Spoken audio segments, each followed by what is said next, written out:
खबरी कहाँ है? आंटी आपके लिए खबर लाया था। छापरी कहीं के एक लूंगी ना तेरे को। रोज अच्छे नहीं लगते हैं। नहीं, तुम हमको अगली खबर बताओ। आंटी खबरी नाम है मेरा, खबर सबकी रखती हूँ। ऑडियो टेस्ट है अच्छे। ओ बाबा, आपने सुना ही है तो क्या बोल रहे हैं? ऐसे बोल रहे हैं कि आंटी तो ना अकेले शॉपिंग पे चले गए। मैंने नहीं बोला था कल जाते जाते कि वो डिस्काउंट दे रहा है? तो पता है ऐसे ही आपको खबर सुनाने के बाद तुरंत ही ऐसे आप जैसे गए ना तो वैसे तुरंत थैली उठाए और फटाफट चले गए। तो अब तक वापस नहीं आई बाजार से। पता नहीं ऐसे तो क्या शॉपिंग करने गई है। हाँ भाई, मेरे को पता है, मेरा नाम खबरी है ना, तो सारी खबर लेकर आऊंगी ना मैं। हाँ तो आंटी की खबर लाती हूँ ना। हाँ तो पहले खबर अपना, मेरा काम पहले, मैं अपनी खबर सुना दूंगी, आंटी को बाद में ढूंढने जाऊंगी। हाँ हाँ, तो आपको खबर सुनाएंगे। सबसे पहले ना सुशांत सिंह राजपूत जो है ना, उनकी पिक्चर जो नहीं थी छिछोरे, तो उसको नेशनल अवार्ड तो मिला है। तो नेशनल अवार्ड के वो जो सेरेमनी होता है ना, तो उसमें ना उसको याद किया था और बहुत सारे लोगों ने बहुत सारा उसको ऐसे सम्मान दिया है। तो सबसे पहले वो सुशांत सिंह राजपूत की खबर देखो।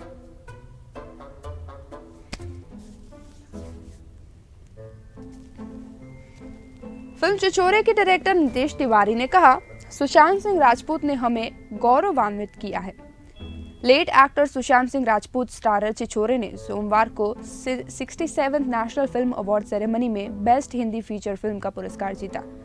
छिछोरे के निर्देशक नितेश तिवारी ने पुरस्कार प्राप्त किया और इसे सुशांत को समर्पित किया और कहा कि उन्होंने हमें गौरवान्वित किया। सेरेमनी के दौरान एक्टर के बारे में बात करते हुए नितेश तिवारी ने सुशांत सिंह राजपूत को पुरस्कार समर्पित किया और कहा, सुशांत सिंह हमारी फिल्म का एक इंटीग्रल पार्ट है, जिन्होंने हमें गौरवान्वित किया। ये पुरस्कार हम उन्हें समर्पित करते हैं। बता दें कि इस साल में घोषणा की गई फिल्म के निर्माता साजिद नडियादवाला ने इंस्टाग्राम पर लिखा, NGE की ओर से मैं बेहद प्रेस्टिजियस पुरस्कार को सुशांत सिंह राजपूत को समर्पित करता हूँ। हम उनके नुकसान से कभी उभर नहीं सकते, लेकिन मैं ईमानदारी से प्रार्थना करता हूँ कि ये पुरस्कार उनके परिवार और फैंस को थोड़ी खुशी दे, जिसमें मैं भी शामिल हूँ। और हम सभी को ये बेहद खास फिल्म देने के लिए मैं नितेश तिवारी का बहुत आभारी हूँ। बता दें कि सुशांत ने फिल्म छिछोरे को चुनने के बारे में बात की थी और उन्होंने कहा था कि दिल्ली कॉलेज ऑफ इंजीनियरिंग को इतनी सारी यादें मेरे साथ है, उसको रिलीव करने का मन कर रहा है। छिछोरे करने का एक महत्वपूर्ण कारण निश्चित रूप से था कि great script and great director, लेकिन किसी भी चीज से ज्यादा मैं अपने कॉलेज के दिनों को वापस से जीना चाहता था। बता दें कि छिछोरे 6 सितंबर 2019 को रिलीज हुई और श्रद्धा कपूर और सुशांत मुख्य भूमिका में नजर आए थे। प्रतीक बब्बर, सिद्धार्थ नारायण, ताहिर राज भसीन, प्रशांत नारायण और तुषार पांडे ने भी इस फिल्म में सहायक भूमिकाएं निभाई और इस फिल्म को क्रिटिक्स और फैंस की तरफ से काफी प्यार भी मिला।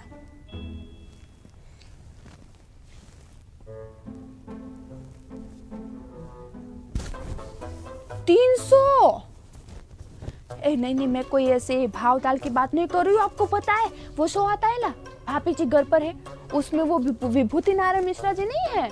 हाँ, वो जहाँ बोलते रहते हैं भाभी जी घर पर है, भाभी जी घर पर है। हमारी आंटी भी ना वो शो देख देख करती है ना, और इतना सारा उस शो को देख लिया है कि अब उसके कैरेक्टर में भी ना भाभी जी घर पर है वाली झलक आती है। आपको तो पता ही होगा। हाँ, तो बात हो रही थी 300 की। विभूति नारायण जो है ना, उसका तो असली नाम आसिफ शेख जी है।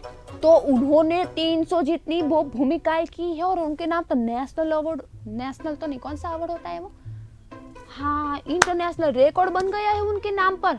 तो बाबा क्या तो उन्होंने किया। आप एक काम करो, आंटी को तो मैं याद करती हूँ, है भाभी जी घर पर है सो की बात हुई है तो उनको तो याद करना पड़ेगा, वरना बोलेगी कि आसिफ शेख जी की बात थी तो मुझे तो क्यों नहीं बताया। आपको एक बात पता है, विभूति नारायण मिश्रा जी जो है ना, उनके फेवरेट कैरेक्टर है और हमेशा ना कभी कभी ऐसे चिंटू के पापा को ना विभूति जी बनाकर दोनों ऐसे आपस में भाभी जी घर पर खेलते रहते हैं।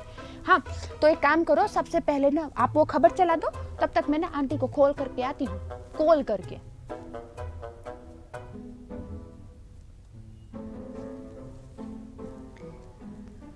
अगली खबर है हमेशा पूछने वाले कि भाभी जी घर पर है, समझ गए ना। अगली खबर है विभूति नारायण मिश्रा की। एक्टर आसिफ शेख का मानना है कि बहुत कम लोग लकी होते हैं जिन्हें अपनी लाइफ में एक नई शुरुआत करने का मौका मिलता है। इस बारे में बात करते हुए उन्होंने कहा, मैं अपनी लाइफ और करियर का सबसे अच्छा दौर जी रहा हूँ। मेरे पास पहले भी काम था, लेकिन उन प्रोजेक्ट से मेरे अंदर के एक्टर को सेटिस्फैक्शन नहीं मिलता था और मैं हमेशा सोचता रहता था कि ऐसा कब तक चलता रहेगा। लेकिन अब मुझे लगता है कि किसी को हार नहीं माननी चाहिए, क्योंकि चीज़ें बदल सकती है। साथ ही इस बारे में बात करते हुए उन्होंने आगे कहा कि मैं असल में खुद को ब्लेस्ड मानता हूँ कि मेरे करियर ने 360 डिग्री मोड़ लिया, जिसकी हम सभी आर्टिस्ट कामना करते हैं, और जल्द ही इसने मेरे लिए सारी चीज़ों को बदल दिया। बता दें कि सबसे फिट एक्टर्स में से एक माने जाते हैं आसिफ शेख। वो कहते हैं कि भगवान की कृपा से मैं अपनी लाइफ में मोमेंटम बनाए रखने में एबल हूँ। फिट रहना मेरी लाइफस्टाइल का एक अहम हिस्सा है। मेरे पास हर दिन आने जाने के लिए लॉन्ग डिस्टेंस है, इसलिए मैं उस टाइम का यूज़ योगा, आसना, रीडिंग और एक क्विक नैप लेने में करता हूँ। ये मेरा एवरीडे पैटर्न बन गया है। फिर शूट लोकेशन पर पहुँचने के बाद मैं अपना दिन शुरू करने से पहले एक्सरसाइज करता हूँ, साथ ही कम और हल्का खाना खाता हूँ। I don't binge and eat only when I am hungry. This is you can stay is my mantra. उन्होंने कई फिल्में और टीवी शोज में भी काम किया है, लेकिन हाल ही में उन्हें जो पहचान मिली है वो कड़ी मेहनत से अर्जित की गई है। उनका मानना है कि लाइफ में बहुत बार ऐसी भूमिकाएं बहुत कम होती है जो एक एक्टर के रूप में हमारे सामने आती है। विभूति नारायण मिश्रा उनके लिए गेम चैलेंजिंग रोल था। उन्हें खुशी है कि उन्हें एक टीम और लेखकों के साथ काम करने का मौका मिला, जिन्होंने न केवल उन्हें एक दिलचस्प भूमिका दी, बल्कि सैकड़ों से अधिक अलग अलग सब कैरेक्टर्स भी दिए। साथ ही बता दें कि उनकी कड़ी मेहनत है कि भाभी जी घर पर है एक शो 7 साल से चल रहा है। उन्होंने एक ही सीरीज में 300 से ज्यादा सब कैरेक्टर्स के परफॉर्मेंस का एक नया रिकॉर्ड स्थापित करने के लिए उन्हें world book of record London में स्थान भी मिला। साथ ही वो आने वाले एक नए वेब शो को लेकर काफी एक्साइटेड है, जिसमें वो नए अवतार में देखने को मिलेंगे।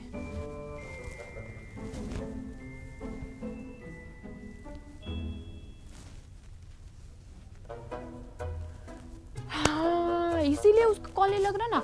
ये देखो, ये वो आंटी के ससुर जी यहाँ पर बैठे हैं, मावे के लड्डू ढूंढते ढूंढते। आंटी तो घर पर है नहीं, तो उनको तो किसी ने दिया नहीं होगा, तो ढूंढते ढूंढते मेरे पास आए। आपके पास पड़े हैं 2-3 कि मैं भिजवाऊं? और हाँ, मेरी माँ के पास जाना आप, मेरी अम्मा को बोलना कि वो मावे के लड्डू आपके लिए तैयार है, तो आपके लिए लेकर आएंगे। है थोड़ा हम बात लेंगे। जैसे आपको एक सीक्रेट बात तो बताऊं, ये आंटी को नहीं पता है, लेकिन उनके ससुर जो है ना, वो जो मावे के लड्डू देती है ना, उसमें से थोड़ा बहुत मेरे साथ बांट लेते हैं, है ना ससुर जी? हाँ, ससुर जी तो मेरे तो ससुर जी नहीं है, मैं तो भगवान की कृपा से अभी तक खुश हूँ। हाँ और हाँ, दूसरी बात ये है कि हाँ, आंटी को कॉल करना था ना, तो आंटी को कॉल तो लगा है, लेकिन लग नहीं रहा था ना, तो दूसरी बार मैं कोशिश करती हूँ। लेकिन उससे पहले ना आप एक काम करो, बिग बॉस में ना, बिग बॉस को तो क्या सीजन चल रहे हैं, वैसे मेरे को टाइम नहीं मिलता, बहुत सारे काम होता है, लेकिन आंटी जो है ना पूरा दिन फ्री बैठे बैठे बिग बॉस देखती रहती है और अपने घर में करती है इम्प्लीमेंट उसका। तो आप एक काम करो, बिग बॉस में ना करण कुंद्रा का एक लेटेस्ट अपडेट आया है, वो देखो। तब तक मैं फिर से कॉल करके आती हूँ। हेलो। टूट चुके हैं करण कुंद्रा, कहा सलमान खान का शो छोड़ना चाहते हैं। जी हाँ, सही सुना आपने। बिग बॉस 15 दिन ब दिन दिलचस्प होता जा रहा है। लेटेस्ट वीकेंड का वार में होस्ट सलमान खान ने सभी को एक रियलिटी चेक दिया, जो पिछले सप्ताह के दौरान हुआ था। उन चीजों में से एक जो उन्होंने लाई वो था करण कुंद्रा और प्रतीक सहजपाल की एक टास्क के दौरान इनफेमस इंसिडेंट। सलमान खान इसमें फेयर थे, साथ ही उन्होंने एक्सप्रेस किया कि जो हुआ उसके बारे में उन्होंने क्या फील किया। उन्होंने करण और प्रतीक दोनों को ही अपनी बात रखने का मौका दिया। जो हुआ उसके बाद करण परेशान हो गए, साथ ही वो टूट गए और उन्होंने प्रतीक से माफी भी मांगी। लेकिन फिर सलमान खान से बातचीत के ठीक बाद करण कुंद्रा ने जय भानुशाली के साथ अपने दिल की बात रखी, जहां वो फिर से टूट गए और कहा कि वो ये खेल नहीं खेल पा रहे और बिग बॉस 15 छोड़ना चाहते हैं। ये सिर्फ एक हिंट थी कि यह न सिर्फ एक इमोशनल ब्रेकडाउन था, बल्कि करण अंदर से टूट रहे हैं। जय ने करण को समझाया कि छोड़ना सही बात नहीं है। निशांत भट्ट, जो करण के साथ एक अच्छा बॉन्ड शेयर करते हैं, उन्होंने भी करण को समझाया कि यह समय बीत जाएगा। शायद करण को उनके और उनके प्रतीक के बीच में जो हुआ उसके बारे में इतना बुरा लगा कि सलमान खान के साथ हुए इंटरैक्शन के दौरान वो चीज सामने आई। उन्होंने कहा था कि वो करण पर प्रतिक्रिया नहीं दे सके क्योंकि वो उन्हें अपना गुरु मानते हैं, क्योंकि वो पहले सेलिब्रिटी थे जिनसे उन्होंने अपने पहले शो में बातचीत की थी। प्रतीक ने यह भी स्वीकार किया कि अगर करण कुंद्रा के बजाय ईशान सहगल या जय भानुशाली होते तो सामने वाले को पड़ जाती।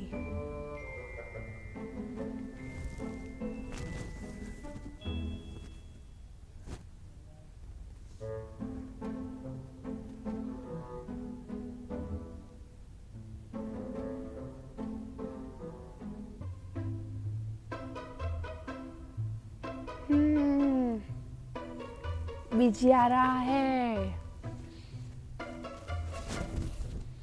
और अभी मैं देखती हूँ कि किसके साथ बीजी आ रहा है। 1 मिनट।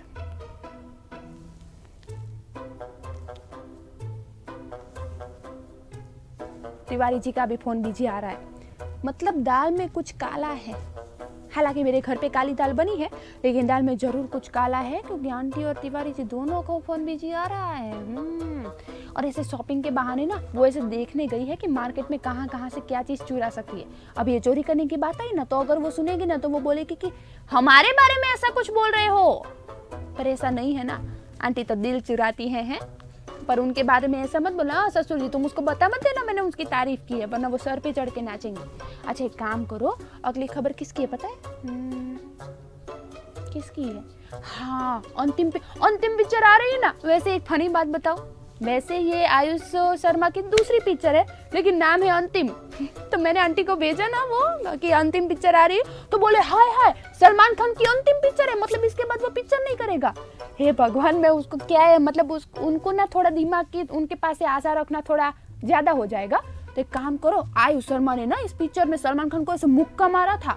मन तो मेरा भी करता है कि मैं ऐसे मारूं उसको, आंटी को, लेकिन ठीक है उम्र का लिहाज रखते हैं।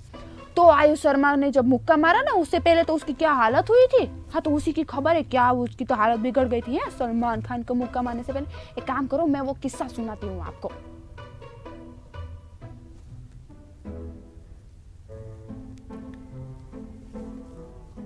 आयुष शर्मा ने किया खुलासा, वो अंतिम में सलमान खान के पंच करने से डरते थे। आयुष शर्मा ने कहा कि वो अंतिम द फाइनल ट्रुथ में सलमान खान को घूसा मारने से पहले काफी घबराए हुए थे। जब उनसे पूछा गया कि क्या वो शूटिंग में सलमान को मुक्का मारने से डरते थे, तब उसका जवाब देते हुए आयुष ने कहा कि सर, मैंने साइड में बोला था कि गाड़ी तैयार रखना, गलती से हाथ इधर उधर हो गया तो मैं डायरेक्ट भाग के गाड़ी में बैठ जाऊंगा। उसके बाद सलमान खान ने कहा कि जाओगे भी तो घर पर ही जाओगे। वो इस बात का मजाक बना रहे थे कि आयुष की शादी उनकी बहन अर्पिता खान से हुई है। आयुष ने हंसते हुए कहा कि सलमान को घूंसा मारने से वो डरते थे।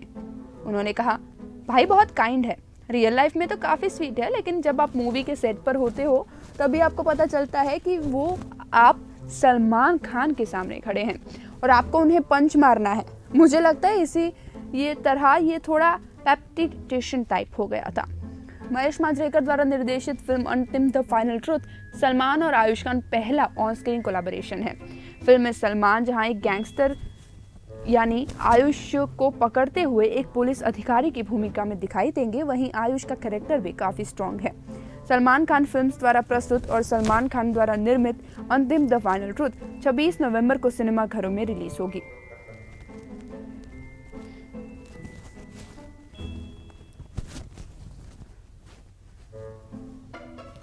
हाँ, नेशनल अवार्ड जीतना और वो भी रजनीकांत सर से मिलना तो काफी ऐसे खास बात है।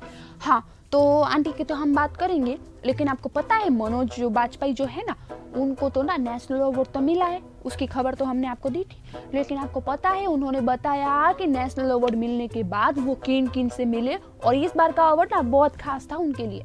हाँ, तो एक काम करो, आप वो रजनीकांत सर और मनोज वाजपेयी जी की आप एक खबर देख लो और देखो कि कैसे कैसे बड़े लोगों से मिलते हैं ना, तो क्या क्या बातें करते हैं।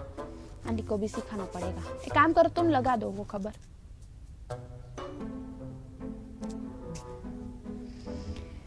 बॉलीवुड अभिनेता मनोज वाजपेयी ने सत्या फिल्म में भीखू मात्रे के चरित्र को पोर्ट्रे करने के लिए बेस्ट सपोर्टिंग एक्टर का अपना पहला नेशनल अवार्ड जीता। उन्होंने फिल्म पिंजर में अपने शानदार प्रदर्शन के लिए अपना दूसरा राष्ट्रीय पुरस्कार जीता और हाल ही में आयोजित हुए 67वें राष्ट्रीय पुरस्कारों में मनोज ने भोंसले में एक सेवानिवृत्त मुंबई पुलिस अधिकारी की भूमिका निभाने के लिए अपना तीसरा राष्ट्रीय पुरस्कार जीता। इस मौके पर मनोज वाजपेयी ने खुलासा किया कि हर बार जब वो अपने अवार्ड को लेने के लिए मंच पर जाते हैं तो उनकी पहली जीत की यादें उनके दिमाग में वापस आ जाती है। और जबकि ये शीर्ष पुरस्कार इतना हमेशा खास होता है, लेकिन ये अवार्ड मनोज के लिए थोड़ा ज्यादा खास है। उन्होंने बताया कि जब आप अपने दिल के करीब फिल्मों के लिए अवार्ड जीतते हैं तो ये और भी अच्छा लगता है। ये एक ऐसी फिल्म थी जिसे हम काफी समय से बनाना चाहते थे, लेकिन हमें किसी से पैसा नहीं मिल रहा था जो इसको प्रोड्यूस कर सके। भोसले को बनाने में हमें 4 साल लग गए। ये एक तरह का पोएटिक जस्टिस है जो फिल्म के साथ हुआ है। विज्ञान भवन नई दिल्ली में आयोजित ये सेरेमनी मनोज के लिए एक यादगार स्मृति के रूप में रहेगा, क्योंकि इससे उन्हें अन्य कलाकारों के साथ बातचीत करने और नोट्स का एक्सचेंज करने का मौका भी मिला। दादा साहेब फाल्के पुरस्कार से सम्मानित सुपरस्टार रजनीकांत से मिलने के बारे में उन्होंने बात की। उन्होंने कहा कि रजनीकांत सर एक लेजेंड है और मैंने हमेशा उनकी जर्नी से इंस्पिरेशन ली है। वो एक विनम्र बैकग्राउंड से आए थे और उन्होंने अपने लिए इतना बड़ा नाम बनाया। वो सभी के साथ बहुत विनम्रता से पेश आते थे। वो एक विनम्र बैकग्राउंड से आए थे और उन्होंने अपने लिए इतना बड़ा नाम बनाया। वो सभी के साथ बहुत विनम्रता से पेश आते हैं। मैंने उनसे काफ़ी बात की, लेकिन इसका सिनेमा से कोई लेना देना नहीं था। वो सारी आध्यात्मिक बातें थी। साउथ के स्टार धनुष के साथ अपनी बातचीत के बारे में बात करते हुए वाजपेयी ने कहा कि धनुष के साथ उनकी बातचीत लंबी हुई। उन्होंने अपनी पसंद की फिल्मों और उनकी देखी हुई फिल्मों पर अपने विचार साझा किए। मनोज का कहना है कि वो एक रिमार्केबल यंग माइंड है जो कुछ उल्लेखनीय फिल्में कर रहे हैं। वो बहुत इंस्पायरिंग है। मनोज वाजपेयी ने न मात्र लोगों के अवार्ड जीते हैं बल्कि लोगों के दिल भी जीते हैं।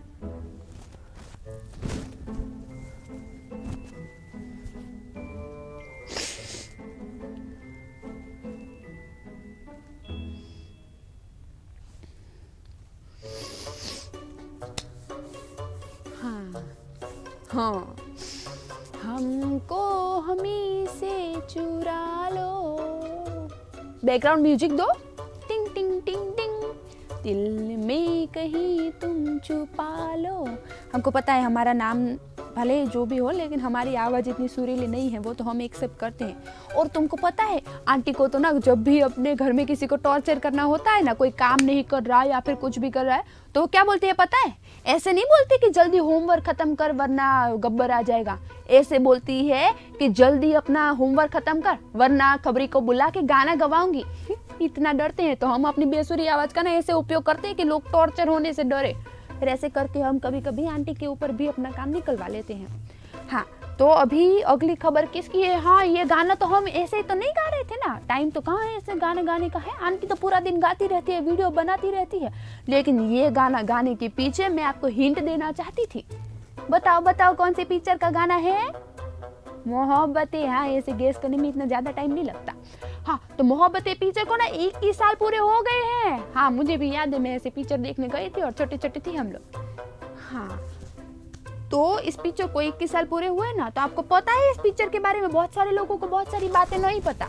तो मैं ऐसे ना कुछ ऐसे पॉइंट्स लेकर आई हूँ। आप बताना आपको वो पॉइंट्स पहले से पता थे कि नहीं, और अगर हमारे से पता चला है ना तो कमेंट भी करिएगा, ऐसे थोड़ा हमको अच्छा लगता है। अच्छा, एक काम करो, मोहब्बतें के ना फैक्ट्स जान लो आप।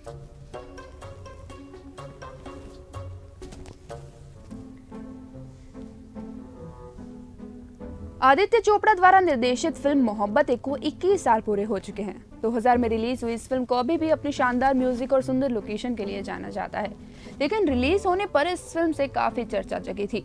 सिल्वर स्क्रीन पर पहली बार अमिताभ बच्चन और शाहरुख खान का एक साथ आना ऑडियंस के लिए एक ट्रीट था। मोहब्बतें आदित्य चोपड़ा की दूसरी निर्देशित फिल्म थी। उनकी पहली फिल्म दिलवाले दुल्हनिया ले जाएंगे एक बड़ी सक्सेस थी और इसी फिल्म से भी यही उम्मीद की जा रही थी। आइए जानते हैं इस फिल्म के बारे में कुछ खास बात। फैक्ट नंबर 1, करण जौहर ने इस फिल्म के लिए अमिताभ बच्चन की कॉस्ट्यूम डिजाइन किए थे। फैक्ट नंबर 2, इस फिल्म के बाद अमिताभ बच्चन का फिल्मी करियर फिर से शुरू हो गया। उस समय उनके पास शायद ही कोई फिल्म ऑफर थी और इसीलिए उन्होंने एक मौके के लिए निर्माता यश चोपड़ा से संपर्क किया। यश चोपड़ा ने फिर उन्हें नारायण शंकर की भूमिका पेशकश की। फैक्ट नंबर 3, गुरुकुल के बाहरी हिस्से को इंग्लैंड के विल्टशायर के लॉन्गलेट हाउस में शूट किया गया था। फैक्ट नंबर 4, कहा जाता है कि शाहरुख खान ने स्क्रिप्ट पढ़ने से पहले ही इस फिल्म के लिए हाँ कह दी थी, क्योंकि मोहब्बतें से पहले निर्देशक आदित्य चोपड़ा और SRK पहले ही super duper hit film Dilwale Dulhania Le Jayenge में काम कर चुके थे। फैक्ट नंबर 5, फिल्म के ट्रेलर में ऐश्वर्या राय का चेहरा नहीं दिखाया गया था। फैक्ट नंबर 6, इस फिल्म में शाहरुख खान के किरदार का नाम राज आर्यन है। DDLJ में उनके किरदार का नाम राज था और असल जिंदगी में आर्यन उनके बेटे का नाम है। फैक्ट नंबर 7, निर्माताओं ने शुरुआत में अमिताभ बच्चन के साथ एक फीमेल एक्टर को लेने का प्लान बनाया था और इसके लिए श्रीदेवी से संपर्क किया गया था।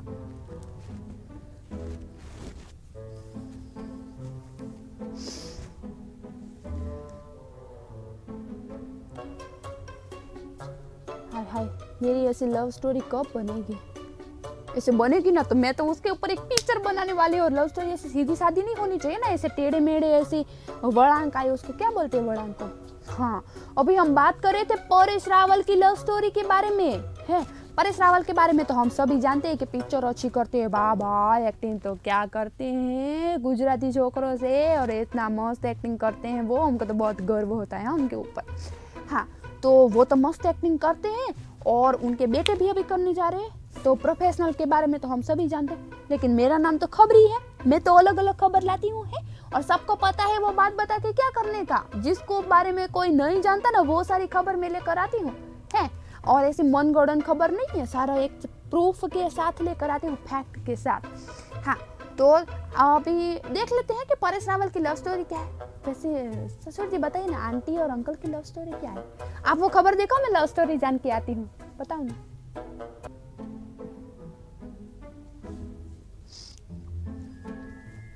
अब अगली खबर है बाबू भैया की। जी हाँ, परेश रावल ने किया खुलासा कि कैसे किया था उन्होंने अपने बॉस की बेटी को प्रपोज। बता दें कि परेश रावल ने अपनी पत्नी स्वरूप संपत के साथ अपनी प्रेम कहानी के बारे में खुलकर बात की है। हाल ही में एक इंटरव्यू में परेश ने कहा कि उन्होंने अपने दोस्त से कहा था कि वो उनसे शादी करेंगे और वो 12 साल बाद शादी के बंधन में बंध भी गए। उन्होंने ये भी बताया कि जब उन्होंने स्वरूप को प्रपोज किया तो क्या कहा था। परेश रावल और स्वरूप संपत 1987 में शादी के बंधन में बंधे। स्वरूप को 1979 में मिस इंडिया का खिताब भी मिला। इस कपल के 2 बेटे हैं, आदित्य और अनिरुद्ध। इस बारे में बात करते हुए परेश रावल ने कहा कि लड़की मेरी पत्नी होगी। मेरे दोस्त महेंद्र जोशी मेरे साथ थे। उन्होंने कहा कि तुझे पता है तू जिस कंपनी में काम कर रहा है उसके बॉस की बेटी है वो। तो मैंने बोला कि किसी की भी बेटी हो, किसी की भी बहन हो या किसी की भी माँ हो, मैं तो इसी के साथ शादी करूंगा। साथ ही परेश रावल ने यह भी कहा कि 2-3 महीनों के बाद मैंने उनसे कहा कि मैं तुमसे शादी करना चाहता हूँ, लेकिन मुझसे ये मत कहना कि चलो एक दूसरे को जानते हैं या चलो एक साथ आगे बढ़ते हैं।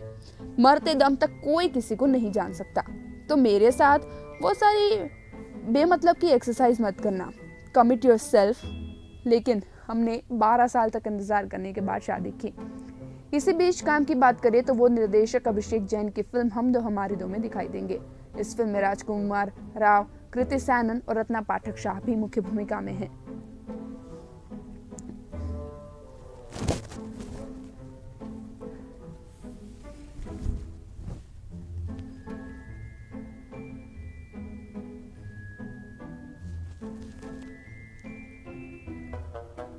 हाँ, ऐसे थी उसकी लव स्टोरी।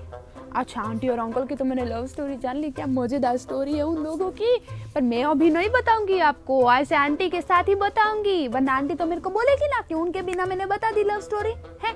अभी उनकी लव स्टोरी है तो उनका थोड़ा तो हक बनना चाहिए ना मिलने का। वैसे आज वो है नहीं तो ऐसे थोड़ा अकेला अकेला लग रहा है, ऐसे खुद ही बात करना खुद ही। वैसे उनके ससुर की है तो थोड़ा बहुत कमी पूरी हो जाती है। ऐसे ससुर जी थोड़ी शांति नहीं लग रही है ऐसे दिमाग में, है ना। देखा ससुर जी भी हाँ बोले, ऐसे ऐसे कर रहे हैं कि हाँ शांति है थोड़ा। ऐसे वो देखेगी ना आपकी बहू ये एपिसोड तो मारेगी आपको वहां पे आके। अच्छा, मावे के लड्डू।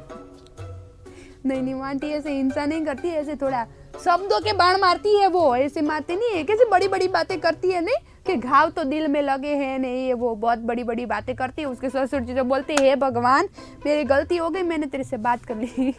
अच्छा, मेरे को लगता है कि आंटी ये एपिसोड देखेगी ना तो मेरे को तो पक्का मार पड़ने वाली है। वो जो उसका वो डंडा है ना जो विश्वामित्र ने ला के दिया उससे। तो इससे पहले काम करो, मैं थोड़ा ये एपिसोड में से ये भाग थोड़ा कटवा के आती हूँ।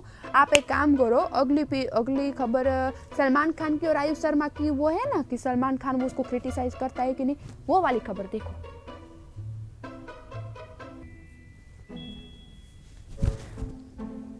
हाल ही में सलमान खान और उनके बहनोई अभिनेता आयुष शर्मा की आगामी फिल्म अंतिम द फाइनल ट्रुथ का ट्रेलर लॉन्च किया गया।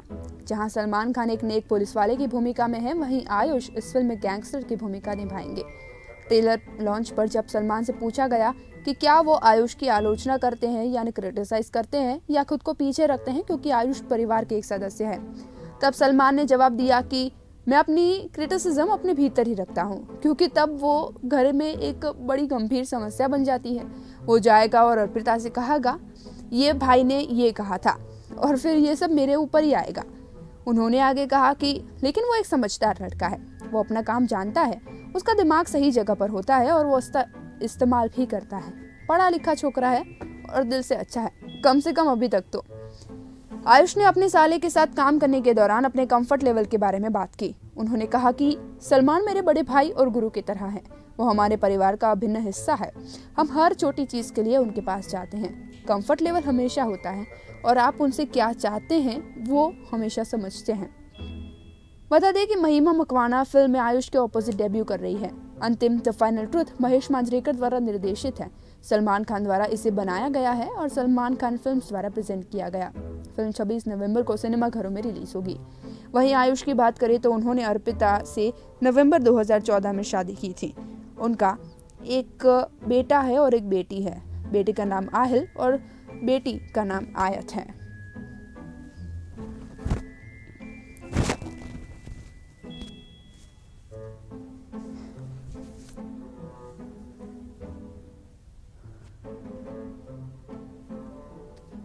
हाँ करवा दिया ना। हाँ ऐसे करवा देना है। ऐसे ऐसे अगर आंटी के बारे में कभी गलती से मेरे मुंह से निकल जाए ना सच, तो ऐसे रखने का नहीं, निकाल देने का। हाँ ऐसे ये बात तो मैंने डिलीट करवा दिया, तो अभी वो आंटी देखेगी नहीं किया तो कौन सा वाला डिलीट किया? हे भगवान, कुछ और उसने डिलीट कर दिया और ये वाला पार्ट तो किया ही नहीं। तो मैं काम करती हूँ, मैं फटाफट से ना जाके वो थोड़ा ऐसे आगे पीछे करवाते आती हूँ ताकि आंटी को इसकी नजर ना पड़े।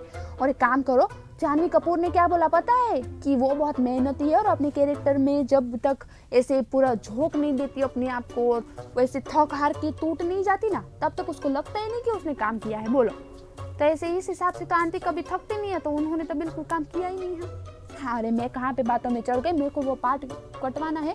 आप एक काम करो, जानवी कपूर की ये वाली खबर देखो, तुम चलो तो मेरे साथ।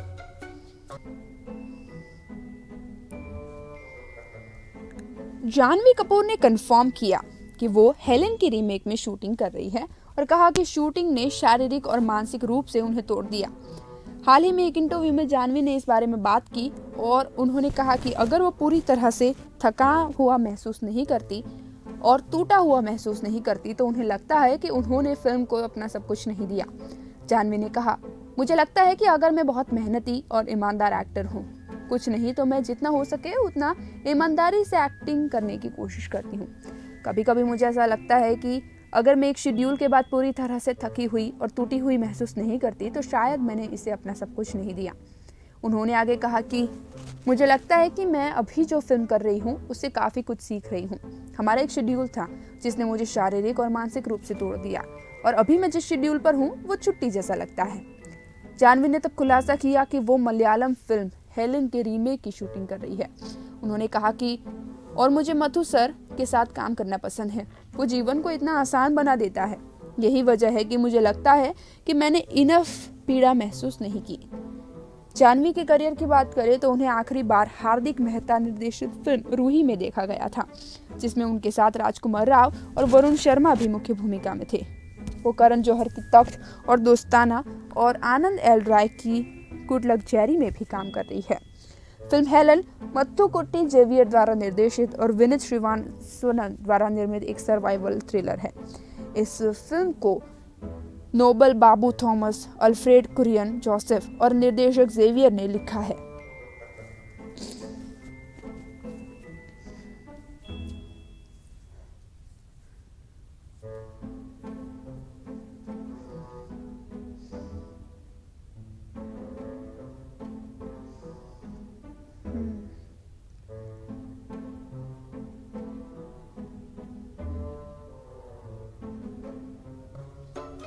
देखा, मैंने कहा था ना वो बाजार में ही होंगे। डिस्काउंट का नाम लिया नहीं कि आंटी दौड़ी शॉपिंग करने। ऐसे नहीं कि पहले मेरा पेमेंट चुका दे। मैंने बोला था ना वो बाजार में गई होंगे, बाजार में ही है वो। वहां पे मेरे पास ऐसे लाइव फुटेज आए हैं, वहां के सीसीटीवी कैमरा से निकलवाए हैं। ऐसे खबर सबकी होती है मुझे। तो अभी मैं जाती हूँ, मैं फटाफट से ना आंटी को लेकर आती हूँ। अभी तो कहाँ से लेकर आएंगे, अभी तो बहुत लेट नहीं हो गया। लेकिन पहले ना उनको उनके घर तक पहुँचाना है। उसके ससुर जी बिना मावे के लड्डू के, उनकी सासू बिना सौंग के और उनके पति ना बिना ऐसे काम किए हुए ऐसे थक हार गए हैं। तो आइए देखते हैं पिक्चर ये न्यूज के जैसे मैं क्यों बात कर रही हूँ। अच्छा एक काम करो, तुम ना शर्लिन चोपड़ा के ऊपर जो राज और शिल्पा शेट्टी ने नहीं ऐसे 50 करोड़ का मुकदमा किया था, तो उसका जवाब दिया है शर्लिन चोपड़ा ने। और पता है क्या कहा कि उसको तो ना अंडरवर्ल्ड की धमकी भी मिली थी। ऐसे अंडरवर्ल्ड की धमकी तो आंटी को देनी पड़ेगी, वरना तो वो चुप होने से रही। तो आप एक काम करो, शर्लिन चोपड़ा वाली खबर देखो।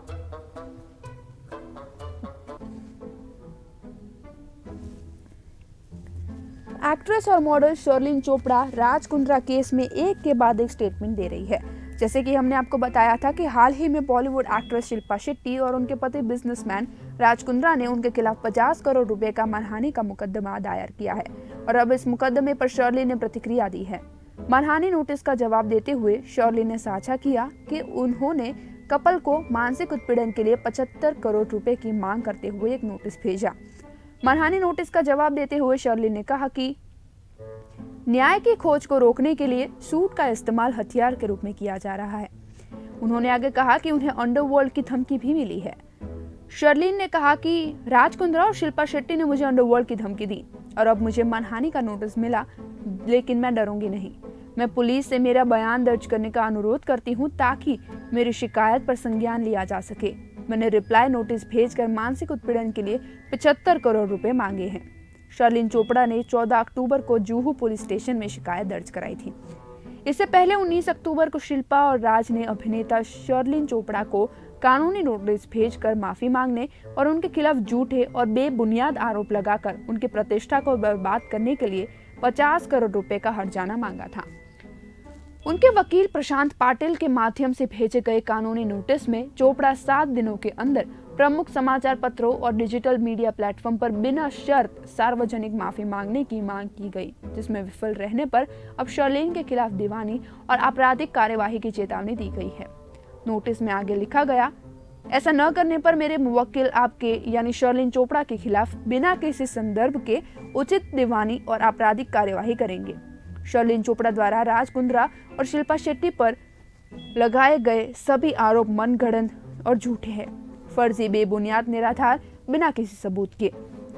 बता दें कि राज कुंद्रा और शर्लिन चोपड़ा दोनों एक अश्लील कंटेंट बनाने के मामले में शामिल हैं। अक्टूबर के पहले हफ्ते में शर्लिन ने मुंबई के जुहू पुलिस स्टेशन में शिल्पा और राज के खिलाफ शिकायत दर्ज कराई थी, जिसमें दंपति पर उनके खिलाफ धोखाधड़ी करने का आरोप लगाया गया था। शिकायत में उन्होंने उत्पीड़न, धोखाधड़ी और आपराधिक धमकी के आरोप भी लगाए हैं।